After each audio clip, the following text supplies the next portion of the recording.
our verse for today is in 1 Peter 3, verse 8. Finally, all of you live in harmony with one another. Be sympathetic, love as brothers, be compassionate and humble. This is an exhortation from the Apostle Paul for us believers in the Lord Jesus Christ to be living in harmony. There should be unity among us. We should pursue the same goal of glorifying the Lord in our lives. We should not be divided. You know, the devil has his own scheme, and that is to divide. He divides us and to conquer us. He would sow confusion. He will sow hatred and anger.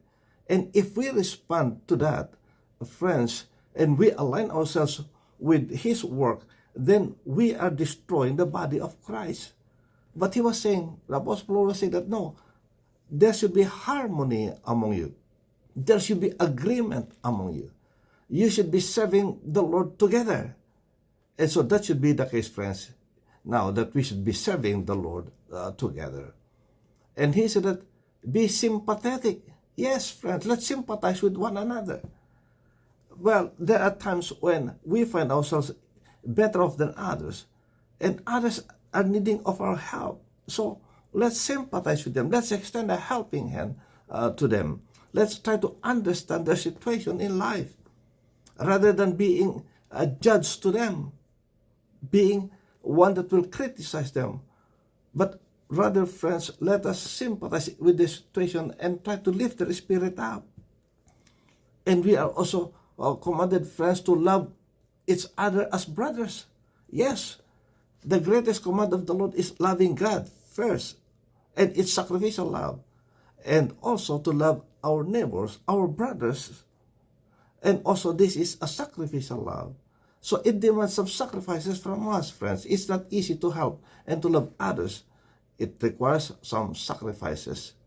And in doing so, friends, let us not forget to glorify God. Because we got to do this in humility, not in pride. Let's do it in humility. Let us show compassion. And so, friends, these are the things that the Apostle Paul wants us to fully understand today as we live our Christian life. It has to be seen. If we claim to be believers, followers of the Lord Jesus Christ, well, it has to be seen in us. And it shall be seen in the way that we live our lives. Not in just words that we say, that people may see that we are indeed one in Christ Jesus. That's why we got to respond to that there should be a need for us to live in harmony. Amen. And again, friends, it requires humility to do so. Let's consider others better than ourselves. Let's not lift up ourselves beyond measure. Yes, don't say that you are better off, because maybe they are in fact better off than us. And so if we just consider others better than ourselves, eventually as we live in harmony, as we live loving each other, we will come to realize that we need them in the same way that they also need us. Amen. And then there will be harmony among us. Then we can promote the love of Christ in our midst, and people will see, and that will be a great testimony to the unbelieving world, that they too may want to come to know Christ. And indeed, friends, as we are able to do so, that will be for the glory of our Lord Jesus Christ. May the Lord bless you. May the Lord keep you. May His face shine upon you and be gracious unto you. May He lift up His countenance on you and give you His peace, His shalom. God bless. See you again next time. Bye.